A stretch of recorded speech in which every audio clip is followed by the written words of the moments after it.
Here we have another product rule example problem. So this is our equation for the product rule, and we want to differentiate f of x, which is going to be equal to 6x cubed minus x multiplied by 10 minus 20x.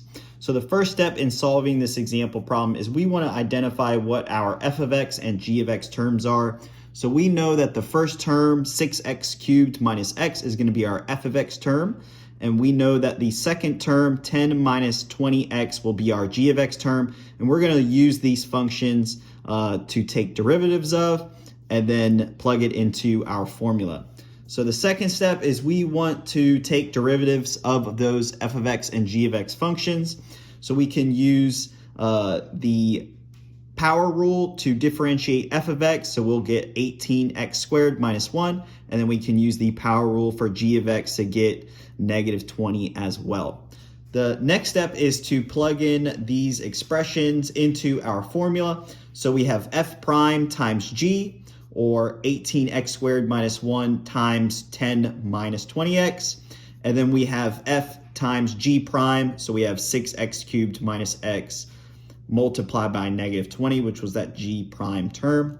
And the final step is we can go ahead and simplify this expression by multiplying these terms out. So we'll get 180x squared minus 360x cubed minus 10 plus 20x minus 120x cubed plus 20x. And that was just by foiling out these terms together and then doing the same thing over here as well. And so after simplifying it, we'll get negative 480x cubed plus 180x squared plus 40x minus 10.